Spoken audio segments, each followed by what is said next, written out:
제일 막 잊혀진 이름. 1장. 평화로운 일상의 균열. 2023년 가을, 서울 노원구의 한 아파트. 이한수는 손자 준호의 손을 잡고 어린이집으로 걸어가고 있었다. 낙엽이 바람에 날리는 평화로운 오후였다. 78세의 나이에도 꼿꼿한 자세를 유지하고 있는 한수는 마을 사람들에게 점잖은 이 할아버지로 통했다.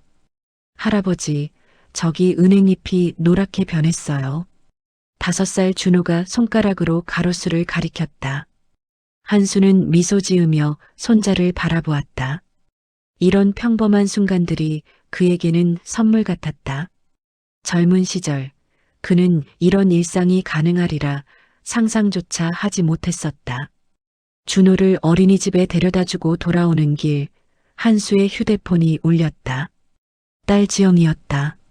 아버지, 오늘 저녁에 우리 집으로 오실 수 있으세요? 중요한 얘기가 있어요. 지영의 목소리는 평소와 달리 긴장되어 있었다. 통일부에서 근무하는 딸이 이런 톤으로 말할 때는 보통 일이 아니었다. 무슨 일인데?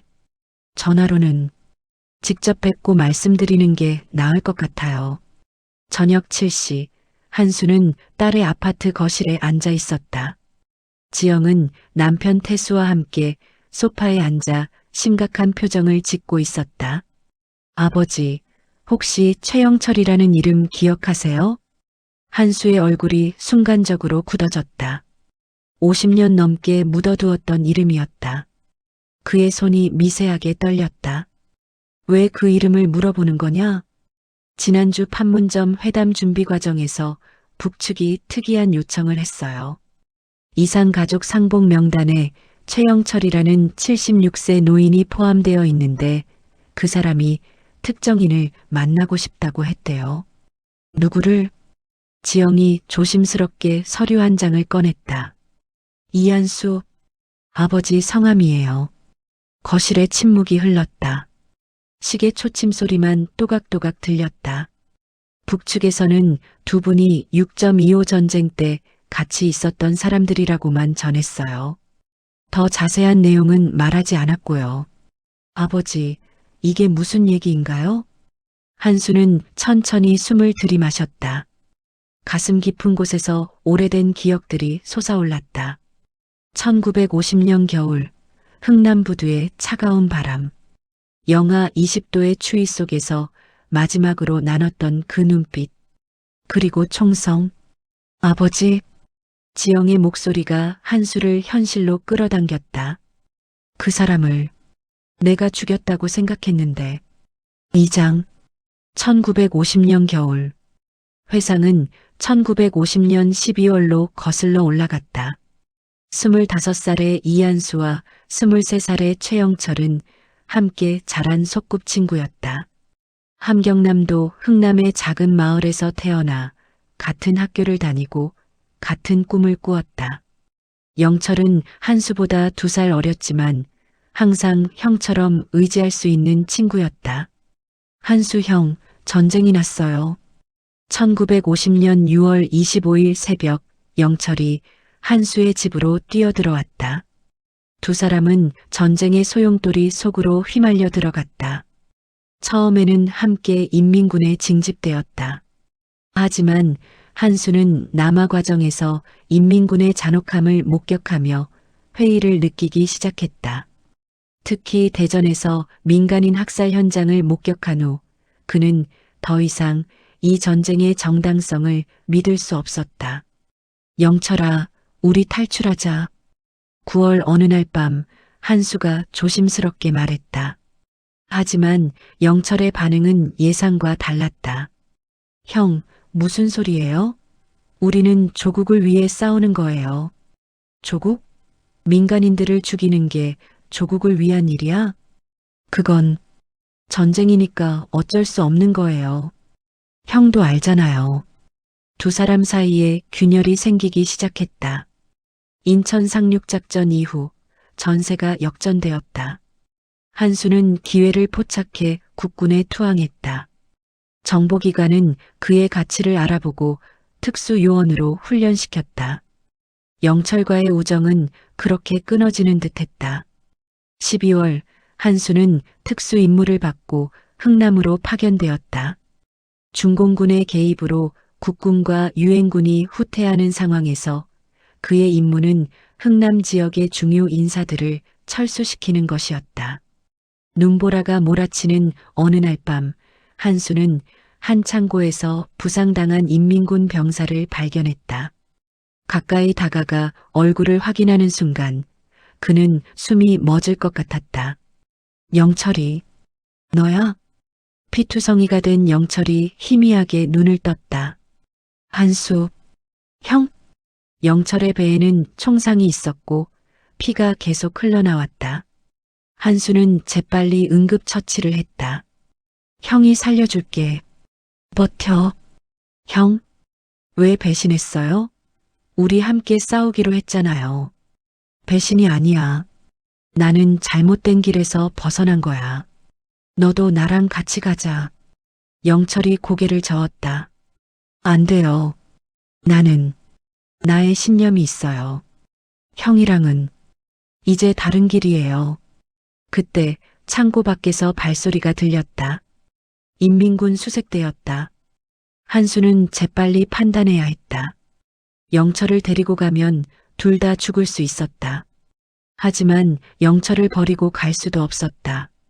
형, 가요. 어서. 안 돼. 형이 여기 있으면 우리 둘 다 죽어요. 형은 살아야 해요. 제발. 발소리가 점점 가까워졌다. 한수는 영철의 손을 꽉 잡았다. 영철아, 미안하다. 그리고 총소리가 들렸다. 한수는 반사적으로 몸을 숨겼다. 인민군들이 창고로 진입했고 한수는 어둠 속에서 그들을 지켜보았다. 여기 부상병 하나 있다. 살았나? 거의 죽어가고 있어. 일단 데리고 가자. 인민군들이 영철을 들것에 실어 나갔다. 한수는 어둠 속에서 그 모습을 지켜볼 수밖에 없었다. 영철이 살았는지 죽었는지조차 확인할 수 없었다. 다음 날 흥남부두 철수가 시작되었다. 한수는 수많은 피난민들과 함께 배에 올랐다. 배가 부두를 떠나는 순간 그는 뒤를 돌아보았다. 불타는 흥남. 그리고 그곳 어딘가에 있을 영철. 영철아, 살아있어라. 한수는 그날 이후 영철이 죽었다고 믿었다. 그렇게 믿는 것이 차라리 마음 편했다. 3장. 편지의 도착. 현재로 돌아와 한수는 지영에게 과거의 이야기를 조금씩 들려주었다. 물론 모든 것을 말하지는 않았다. 자신이 정보기관 요원이었다는 사실, 그리고 영철과의 마지막 순간에 대해서는 일부를 숨겼다. 그래서 아버지는 최영철이라는 사람을 죽은 줄 알았던 거예요? 그래. 그 추운 겨울, 그 심한 부상으로 살아남았을 리 없다고 생각했지. 근데 살아있었네요. 그것도 76세까지.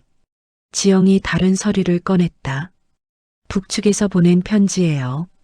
최영철 씨가 아버지께 전하는 내용이래요. 한수는 떨리는 손으로 편지를 받았다. 북한식 표현으로 가득한 편지였지만 그 안에서 영철의 목소리가 들리는 듯했다. 이한수 동무, 70년이 넘는 세월 동안 그대를 잊은 적이 없소. 1950년 그날 밤 그대가 나를 살려준 것을 나는 기억하고 있소. 그대는 적군이었지만 내 친구였소. 나는 살아남았소. 그대 덕분에. 그리고 이 오랜 세월을 그대를 원망하며 살았소. 하지만 이제 죽음을 앞두고 깨달았소. 내가 원망한 것은 그대가 아니라 우리를 갈라놓은 이분단이었다는 것을. 이번 이산가족 상봉에서 그대를 꼭 만나고 싶소. 죽기 전에 그대와 화해하고 싶소. 그리고 함께 막걸리 한 잔 나누고 싶소. 옛날 우리가 함께 꿈꾸던 그 시절처럼. 최영철.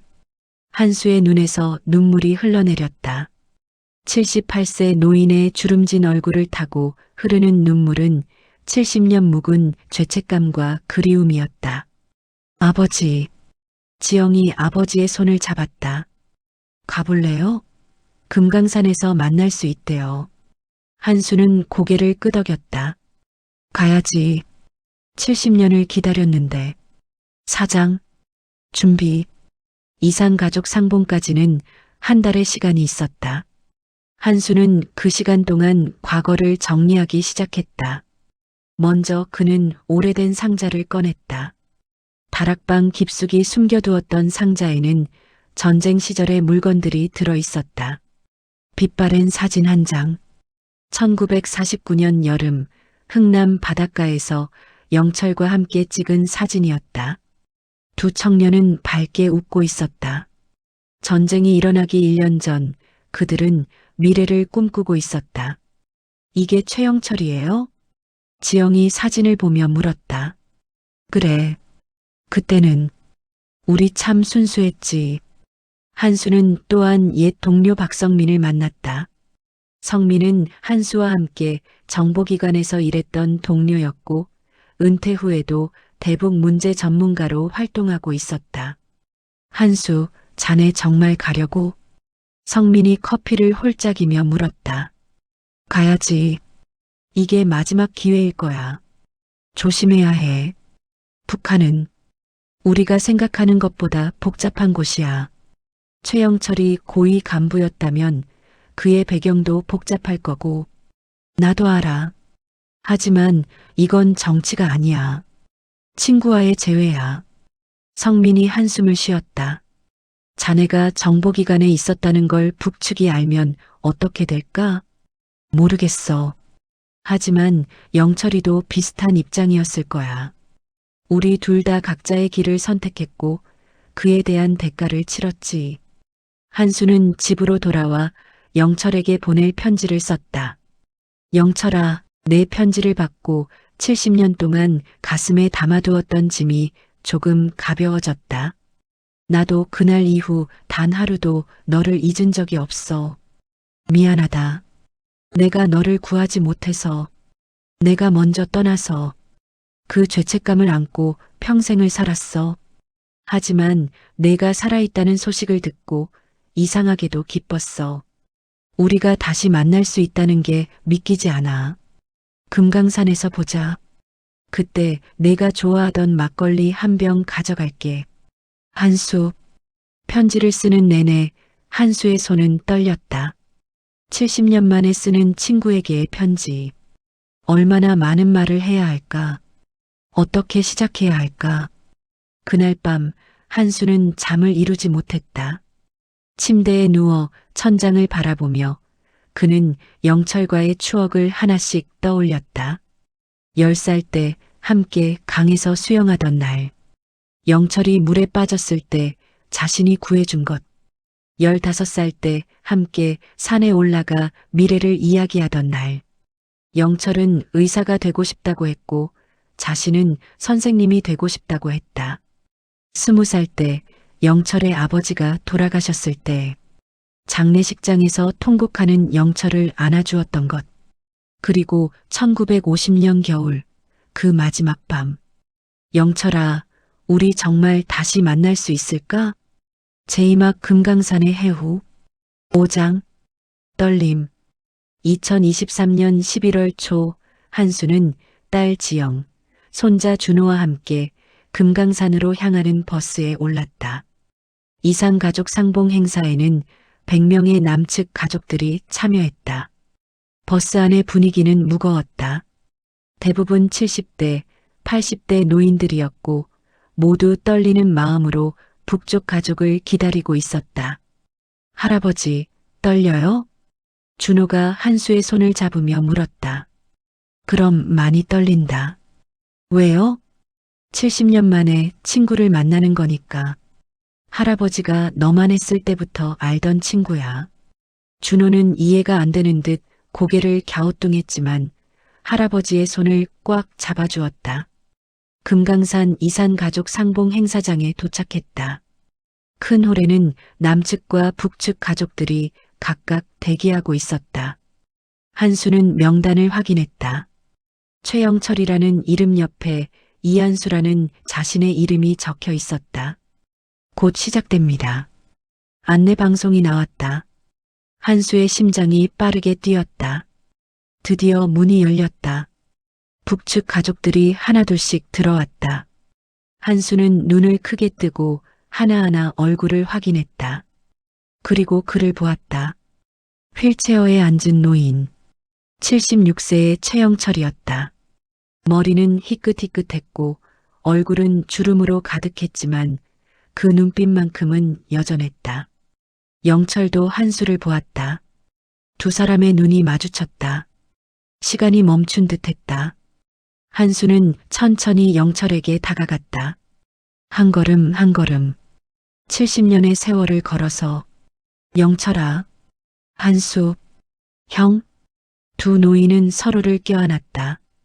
홀 안의 다른 가족들도 모두 눈물을 흘리고 있었지만 한수와 영철에게는 오직 둘만이 존재했다. 살아있었구나. 형도. 말이 제대로 나오지 않았다. 그저 서로를 껴안고 울었다.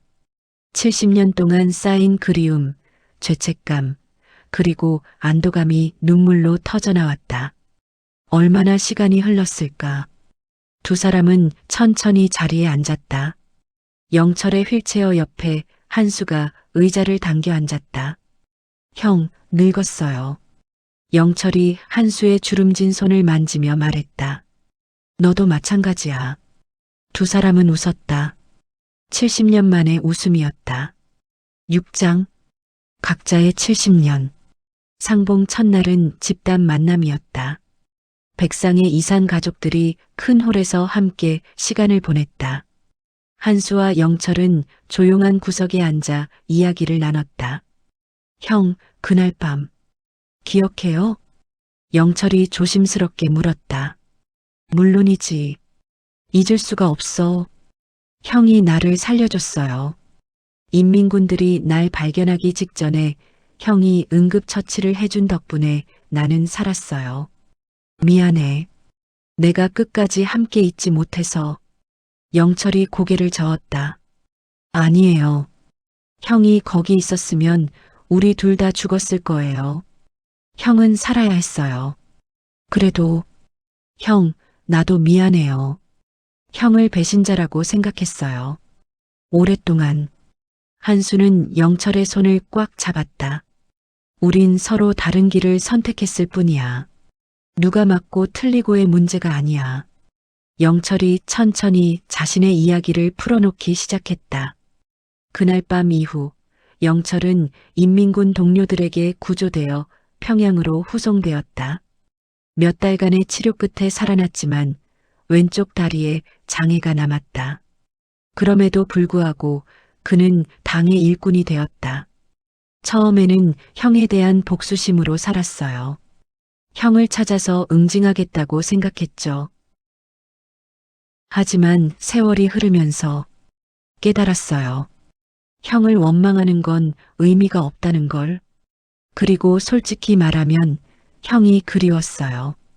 영철은 1960년대에 결혼해서 아들 하나를 낳았다. 아내 순이는 평양의 평범한 교사였고 아들 민혁은 외교관이 되었다. 민혁이가 이번에 함께 왔어요. 저기 저 젊은이.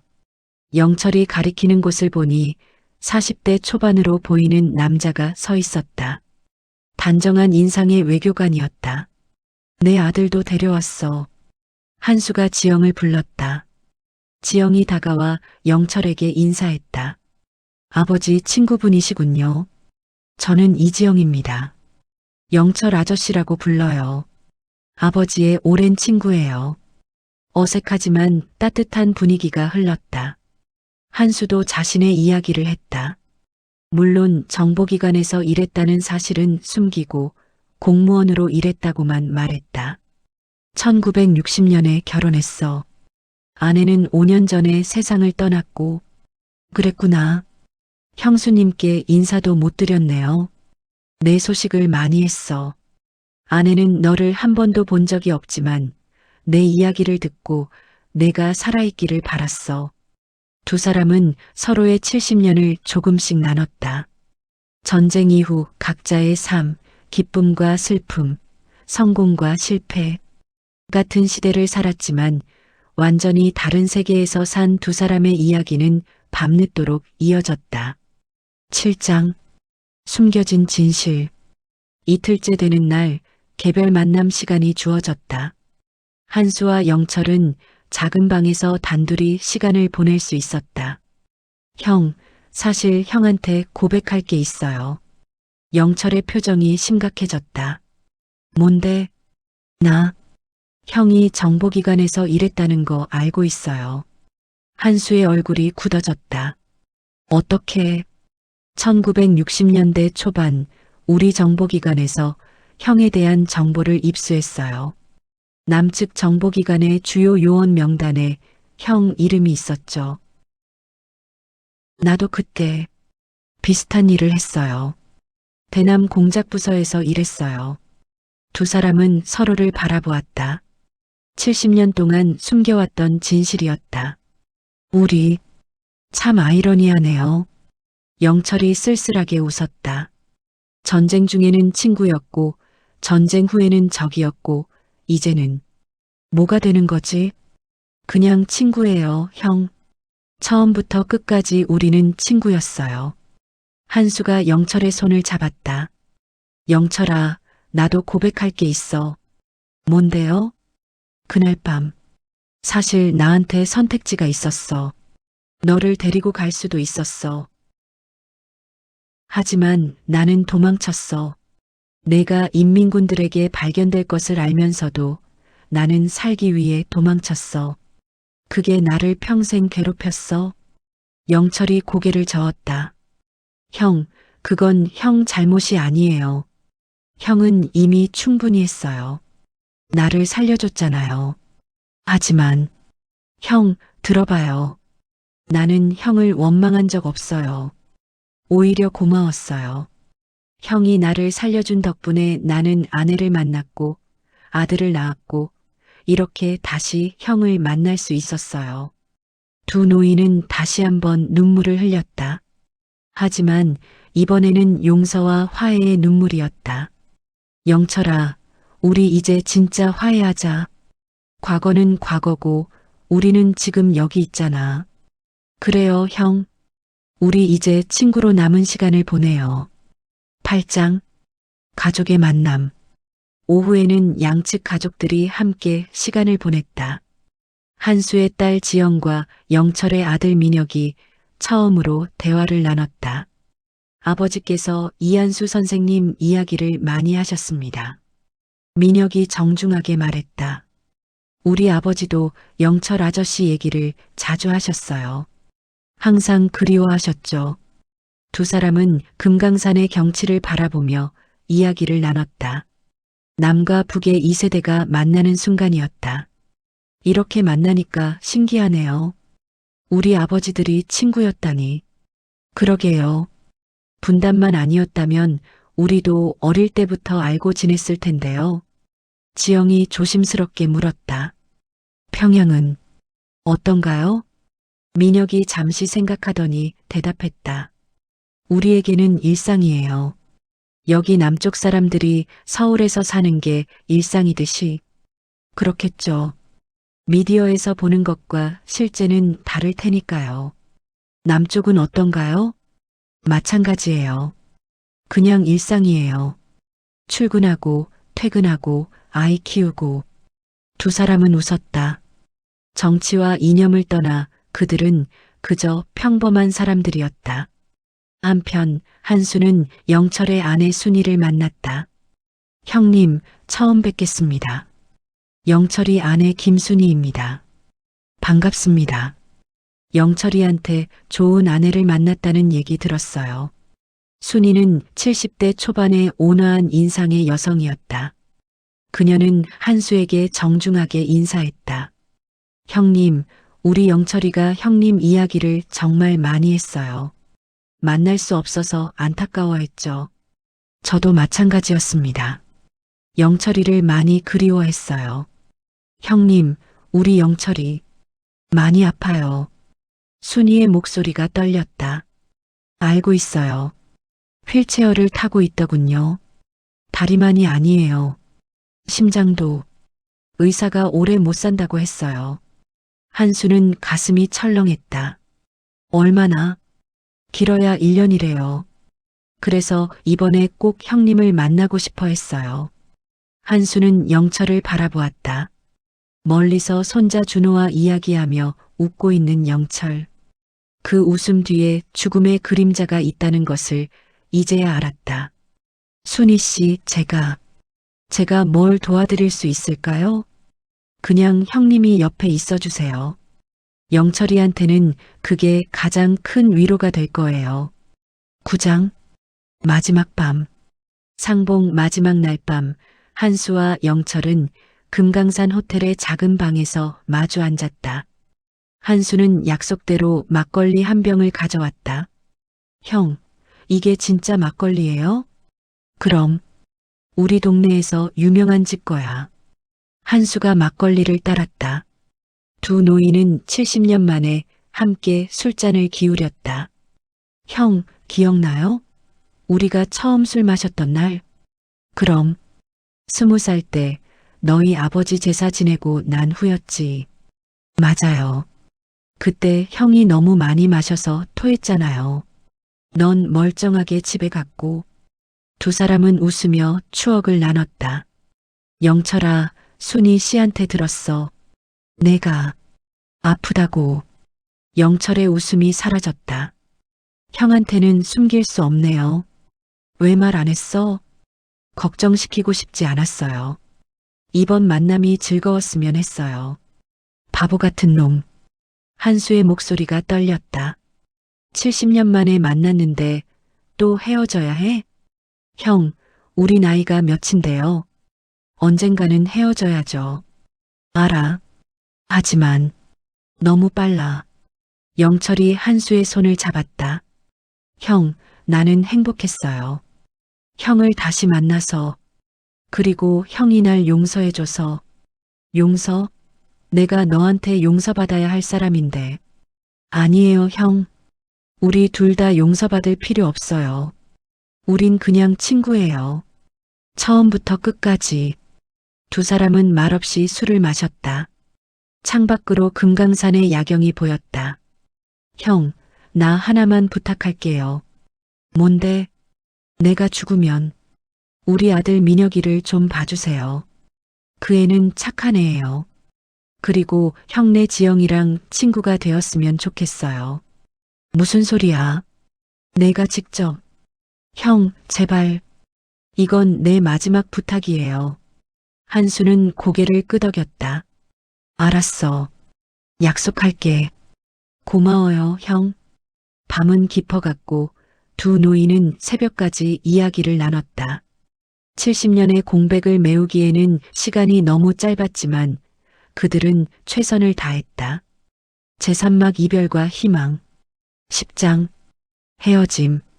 상봉 마지막 날 이산 가족들은 다시 큰 홀에 모였다. 이별의 시간이었다. 한수와 영철은 마지막으로 포옹했다. 형, 건강하세요. 너도 꼭 건강해야 해. 다음에 또 만나요. 그래, 꼭 다시 만나자. 하지만 두 사람 모두 알고 있었다. 이것이 마지막 만남일 수도 있다는 것을. 버스가 출발했다. 한수는 창문으로 영철을 바라보았다. 영철도 휠체어에서 손을 흔들고 있었다. 버스가 멀어지면서 영철의 모습은 점점 작아졌다. 안녕, 친구야. 한수는 혼자 중얼거렸다. 버스 안은 울음소리로 가득했다. 100명의 이산 가족들이 각자의 헤어짐을 슬퍼하고 있었다. 한수도 눈물을 흘렸다. 78세 노인의 눈물은 슬픔과 감사가 뒤섞인 복잡한 감정이었다. 할아버지, 울지 마세요. 준호가 한수의 손을 잡았다. 할아버지는 안 우는데? 한수가 웃으며 눈물을 닦았다. 그래, 할아버지는 안 운다. 서울로 돌아오는 길, 한수는 계속 영철을 생각했다. 그의 웃음, 그의 목소리, 그의 따뜻한 손. 70년 만에 다시 만난 친구는 여전히 그의 친구였다. 11장 편지 왕래. 상봉 이후 한수와 영철은 편지를 주고받기 시작했다. 남북 간의 편지 교류는 제한적이었지만 이산 가족에게는 특별히 허용되었다. 한수의 편지. 영철아, 금강산에서 돌아온 지 일주일이 지났어. 아직도 꿈만 같아. 내가 정말 살아있다는 게, 우리가 다시 만났다는 게. 오늘 손자 준호가 물어봤어. 할아버지, 북한 친구분은 언제 또 만나요? 나도 모르겠다고 했어. 하지만 마음속으로는 꼭 다시 만나고 싶어. 건강 조심해. 약 잘 먹고 순희 씨 말씀 잘 들어. 너한테는 가족이 기다리고 있잖아. 한수. 영철의 답장. 한수 형 편지 받고 하루 종일 웃었소. 순희가 이상하게 쳐다볼 정도로. 나도 매일 형 생각을 하오. 금강산에서의 사흘이 내 인생에서 가장 행복한 시간이었소. 형, 솔직히 말하면 나는 시간이 얼마 남지 않았소. 의사가 몇 달이라고 했소. 하지만 괜찮소. 나는 형을 다시 만났고 화해했고 그것으로 충분하오. 형, 나중에 우리 천국에서 만나면 그때는 젊은 모습으로 만나자고요. 25살 때 모습으로. 영철. 한수는 영철의 편지를 읽고 또 읽었다. 몇 달. 그 짧은 단어가 가슴을 찔렀다. 12장. 마지막 소식. 2024년 2월 한수는 통일부로부터 연락을 받았다. 이한수 선생님, 북측에서 연락이 왔습니다. 최영철 동무가 위독하다고 합니다. 한수는 전화기를 떨어뜨릴 뻔했다. 제가 갈 수 있습니까? 죄송합니다. 개인적인 방북은 허가되지 않습니다. 다만 영상통화는 가능합니다. 특별히 허가가 났습니다. 다음 날 한수는 통일부 사무실에 앉아 있었다. 컴퓨터 화면 앞에서 손을 떨며 기다렸다. 화면이 켜졌다. 병실에 누워있는 영철이 보였다. 많이 야위었고 안색이 좋지 않았다. 영철아. 형이구나. 영철의 목소리는 약했지만 여전히 따뜻했다. 영철아, 힘내. 꼭 나아야 해. 형, 나 이제 가야 할 것 같아. 안 돼. 아직 할 이야기가 많아. 우리 다시 만나기로 했잖아. 영철이 희미하게 웃었다. 형, 나 행복했어. 형을 만나서 고마워. 나도 고마워. 살아줘서. 형, 부탁? 우리 민혁이. 알아. 약속했잖아. 꼭 지킬게. 고마워. 형. 영철의 눈이 천천히 감겼다. 영철아. 화면이 꺼졌다. 한수는 빈 화면을 멍하니 바라보았다. 3일 후 한수는 공식적인 부고를 받았다. 최영철, 향년 76세, 심장마비로 평양에서 사망. 13장. 슬픔과 약속. 한수는 집에서 혼자 영철을 위한 작은 제사를 지냈다. 막걸리 한 잔을 따르고 영철의 사진 앞에 놓았다. 영철아, 편히 쉬어. 고생 많았어. 눈물이 흘렀다. 78세 노인의 눈물은 깊고 무거웠다. 지영이 아버지 옆에 앉았다. 아버지, 괜찮으세요? 응, 괜찮아. 그냥 슬퍼. 당연하죠. 평생의 친구를 잃었으니까요. 한수는 영철과의 약속을 떠올렸다. 민혁을 돌봐주기로 한 약속. 지영아, 우리 최민혁이라는 사람 연락처 알 수 있을까? 아, 영철 아저씨 아들이요? 알아볼게요. 며칠 후 한수는 민혁에게 편지를 썼다. 민혁 동무, 아버님의 부음을 듣고 가슴이 아팠습니다. 좋은 분을 잃었습니다. 아버님과 약속했습니다. 민혁 동무를 돌보아 달라고. 비록 제가 북쪽에 갈 수는 없지만 마음만은 함께 있습니다. 힘든 시기를 보내고 계시겠지만 아버님께서는 분명 자랑스러워 하실 겁니다. 훌륭한 아들을 두셨으니까요. 언젠가 우리가 자유롭게 만날 수 있는 날이 오기를 바랍니다. 이한수, 민혁의 답장이 왔다. 이한수 선생님, 따뜻한 위로의 말씀 감사합니다. 아버지께서 선생님을 얼마나 그리워하셨는지 잘 알고 있습니다. 아버지의 마지막 말씀이 선생님 이야기였습니다. 한수 형과 다시 만나고 싶다고 하셨습니다. 선생님, 아버지의 유언이 하나 있습니다. 언젠가 통일이 되면 선생님과 저희 가족이 함께 아버지가 태어난 흥남 바닷가에 가자고 하셨습니다.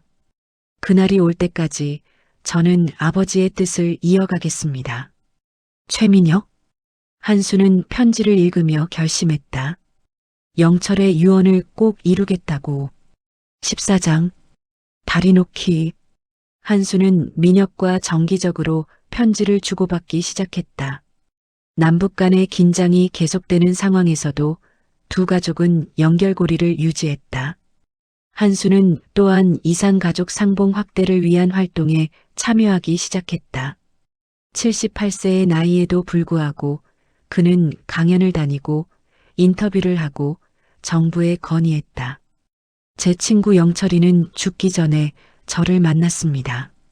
하지만 수많은 이산 가족들은 그 기회조차 없이 세상을 떠나고 있습니다.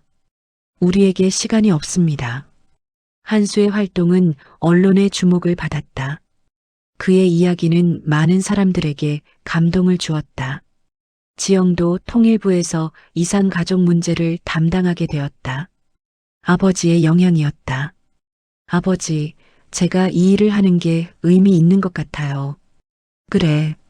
내가 이 일을 하면 영철이도 기뻐할 거야. 한수는 또한 민혁의 딸, 즉 영철의 손녀와도 연락을 주고받기 시작했다. 최수진이라는 이름의 20살 대학생이었다. 이한수 할아버지, 저는 할아버지의 손녀 최수진입니다. 할아버지께서 돌아가시기 전에 할아버지 이야기를 많이 들었습니다. 할아버지는 이한수 할아버지를 정말 좋아하셨어요. 내 평생의 친구라고 하셨어요. 할아버지, 저는 언젠가 남쪽에 가보고 싶어요. 그리고 할아버지를 만나고 싶어요. 수진. 한수는 수진의 편지를 읽고 눈물을 흘렸다. 영철의 손녀. 새로운 세대가 연결되고 있었다. 제3막 씨앗. 15장. 민혁의 방문. 2025년 여름, 놀라운 소식이 들렸다. 남북 관계가 개선되면서 제한적이나마 민간 교류가 재개된다는 것이었다. 그리고 더 놀라운 소식. 최민혁이 외교사절단의 일원으로 서울을 방문한다는 것이었다. 아버지, 민혁 씨가 아버지를 만나고 싶다고 했대요. 지영이 흥분된 목소리로 전했다. 정말? 네. 공식 일정 중에 시간을 내서 아버지를 만나겠대요. 한수는 떨리는 마음으로 그날을 기다렸다. 만남의 장소는 판문점이었다. 한수는 지영과 함께 판문점으로 향했다. 민혁이 나타났다. 43세의 외교관은 단정한 양복을 입고 있었고 얼굴에는 영철의 모습이 어렴풋이 보였다. 이한수 선생님, 민혁 동무. 두 사람은 악수를 나눴다. 한수는 민혁의 손에서 영철을 느꼈다. 아버지께서 선생님 이야기를 정말 많이 하셨습니다. 나도 내 아버지 생각을 많이 해. 매일. 선생님, 이거 드리려고 가져왔습니다. 민혁이 작은 상자를 꺼냈다. 상자 안에는 오래된 회중시계가 들어있었다. 이건 아버지의 시계입니다. 아버지께서 돌아가시기 전에 이걸 선생님께 드리라고 하셨습니다. 한수는 시계를 조심스럽게 받았다. 시계 뒷면에는 글씨가 새겨져 있었다. 우정은 시간을 초월한다. 마이너스 영철. 고맙네. 정말 고마워. 한수의 목소리가 떨렸다. 민혁과 지영도 따로 대화를 나눴다. 지영 동무 아버지께서 선생님, 아버지와 제가 친구가 되기를 바라셨습니다. 저도 그렇게 되면 좋겠어요. 우리 아버지들처럼 언젠가 자유롭게 오갈 수 있는 날이 오면 제가 평양을 안내해 드리겠습니다. 그때는 제가 서울을 안내해 드릴게요. 두 사람은 웃으며 악수했다. 새로운 세대의 우정이 시작되는 순간이었다. 16장 흥남으로 2025년 가을 더욱 놀라운 일이 일어났다. 남북 정상회담 이후 이산 가족의 고향 방문이 허가된 것이었다. 한수는 신청서를 제출했다. 목적지 함경남도 흥남. 아버지, 정말 가실 거예요? 그래. 영철이와의 약속을 지켜야지. 민혁도 북쪽에서 같은 신청을 했다. 아버지의 유언을 실행하기 위해 11월 한수는 지영, 손자 준호와 함께 흥남으로 향했다. 북쪽에서는 민혁과 그의 딸 수진이 나왔다. 수진이구나. 한수는 처음 만나는 수진을 안아주었다. 할아버지 이야기 많이 들었어요. 나도 내 이야기 많이 들었어. 영철이 할아버지가 자랑스러워했어. 5명은 함께 흥남 바닷가로 향했다. 한수가 마지막으로 영철을 본 곳. 75년 전에 그 장소. 바닷가는 많이 변해 있었다. 하지만 바다는 여전히 그곳에 있었다. 여기가 할아버지들이 마지막으로 만난 곳이에요? 수진이 물었다. 그래. 1950년 겨울. 여기서 우리는 헤어졌어. 한수는 바다를 바라보았다. 75년 전의 기억이 생생했다. 할아버지, 여기 뭔가 묻어요? 준호가 모래를 파다가 무언가를 발견했다. 오래된 금속 조각이었다. 이건 군번줄인가? 한수가 조각을 닦아보니 희미하게 글씨가 보였다. 하지만 읽을 수 없을 정도로 부식되어 있었다. 할아버지, 이게 뭐예요? 전쟁의 흔적이야. 75년 전 이곳에서 많은 사람들이 떠났어. 그리고 많은 사람들이 돌아오지 못했지. 민혁이 조심스럽게 말했다. 선생님, 제 아버지도 여기서 다시 태어났다고 하셨습니다. 선생님 덕분에. 아니야. 영철이는 스스로 살아남은 거야. 강한 사람이었어. 5명은 바닷가에 조용히 서 있었다. 바람이 불고 파도가 밀려왔다. 우리 여기서 영철 할아버지 추모식을 하면 어떨까요? 지영이 제안했다. 좋은 생각이에요. 민혁이 동의했다. 그들은 간단한 추모식을 거행했다. 한수가 막걸리를 바다에 부었다. 영철아, 우리 약속 지켰어. 여기 흥남에 왔어. 내 가족과 내 가족이 함께. 17장 새로운 시작. 흥남 방문 이후 한수는 자신의 이야기를 책으로 쓰기 시작했다. 79세의 나이에 시작한 집필이었다. 아버지, 제목은 뭐로 할 거예요?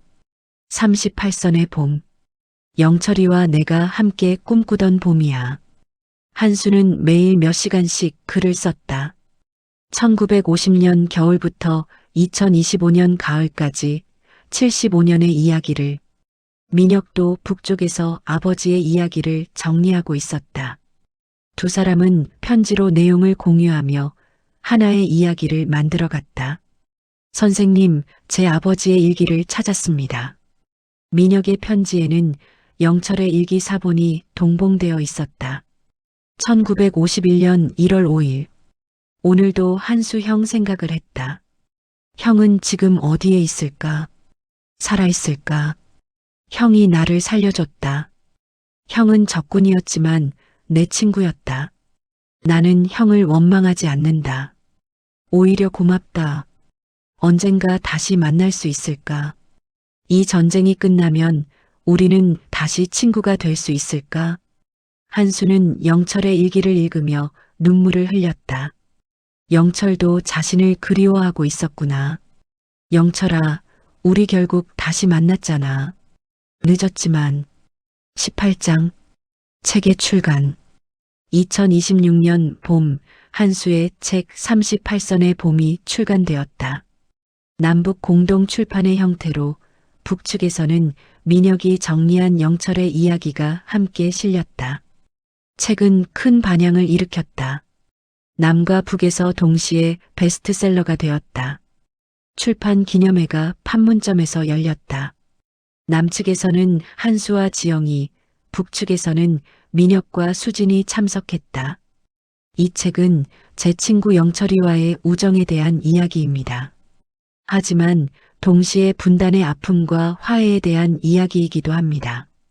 한수가 마이크 앞에서 말했다. 우리는 70년 동안 떨어져 있었습니다. 하지만 우정은 사라지지 않았습니다. 시간과 공간, 이념과 체제를 넘어서 우정은 살아있었습니다. 제 아버지는 이 책을 위해 평생을 준비했습니다. 민혁이 이어서 말했다. 아버지는 이한수 선생님을 통해 화해와 용서를 배웠습니다. 그리고 그것을 저희에게 물려주셨습니다. 이 책이 남북의 많은 사람들에게 희망이 되기를 바랍니다. 지영이 마무리했다. 우리 세대가 이 분단을 끝낼 수는 없을지도 모릅니다. 하지만 씨앗을 뿌릴 수는 있습니다. 이 책이 그 씨앗 중 하나가 되기를 바랍니다. 제오막 봄은 온다. 19장 달이 2027년 남북관계는 계속 개선되고 있었다. 교류가 확대되고 왕래가 자유로워졌다. 지영과 민혁은 공식적으로 남북 청년 교류 프로그램을 시작했다. 두 사람이 공동 대표를 맡았다. 우리 아버지들의 우정을 본보기로 젊은 세대들이 서로를 이해하는 기회를 만들고 싶습니다. 프로그램에는 수백 명의 남북 청년들이 참여했다. 그들은 함께 프로젝트를 하고 여행을 가고 우정을 쌓았다. 수진과 준호도 이 프로그램을 통해 가까워졌다. 준호 오빠, 서울 정말 멋있어요. 22살이 된 수진이 말했다. 평양도 좋더라. 우리 다음에 또 가자. 13살이 된 준호가 대답했다. 한수는 이 모든 것을 지켜보며 흐뭇해했다. 80세가 된 그는 여전히 건강했고 활발하게 활동하고 있었다. 영철아, 우리가 꿈꾸던 세상이 조금씩 오고 있어. 한수는 매일 영철의 사진 앞에서 이야기를 나눴다. 20장 흥남 기념관 2028년 흥남에 특별한 건물이 세워졌다. 평화와 우정의 기념관이었다. 기념관은 한수와 영철의 이야기를 중심으로 전쟁과 분단의 역사 그리고 화해와 평화의 메시지를 담았다. 개관식에는 남북의 많은 사람들이 참석했다. 한수도 81세의 나이에도 불구하고 참석했다. 이 기념관은 제 친구 영철이를 기리기 위한 것입니다. 영철이는 전쟁의 피해자였지만 동시에 평화의 메신저였습니다. 한수가 개관식 연설을 했다. 영철이는 원수를 용서했고 친구를 잊지 않았습니다. 그의 삶은 우리 모두에게 교훈을 줍니다. 증오는 또 다른 증오를 낳을 뿐입니다. 하지만 용서는 평화를 낳습니다. 영철이가 저에게 가르쳐 준 것입니다. 기념관 중앙에는 한수와 영철의 동상이 세워졌다. 두 청년이 어깨동무를 하고 웃고 있는 모습이었다. 할아버지, 저게 할아버지예요? 준호가 물었다. 그래, 젊었을 때 모습이야. 멋있어요. 한수는 동상을 바라보며 미소 지었다. 영철과 함께 꿈꾸던 미래가 현실이 되고 있었다. 21장 마지막 편지 2029년 가을 한수는 82세가 되었다. 건강이 예전만 못했지만 여전히 정정했다. 어느 날 한수는 책상 앞에 앉아 마지막 편지를 썼다. 영철아, 내가 떠난 지 5년이 흘렀어. 하지만 나는 여전히 내가 옆에 있는 것 같아. 우리가 함께 꿈꾸던 세상이 조금씩 현실이 되고 있어. 남과 북의 젊은이들이 함께 웃고, 함께 일하고, 함께 미래를 꿈꾸고 있어. 내 손자 수진이와 내 손자 준호가 친한 친구가 되었어. 내 아들 민혁이와 내 딸 지영이가 함께 평화를 위해 일하고 있어. 영철아, 우리가 이뤘어. 우리가 꿈꾸던 봄을 만들었어. 이제 나도 곧 내가 있는 곳으로 갈 것 같아. 그곳에서 다시 만나면 우리 젊은 모습으로 다시 시작하자. 막걸리 한잔하면서 옛날 이야기도 하고. 기다려, 친구야. 곧 갈게. 한수. 한수는 편지를 봉투에 넣고 영철의 사진 앞에 놓았다. 22장.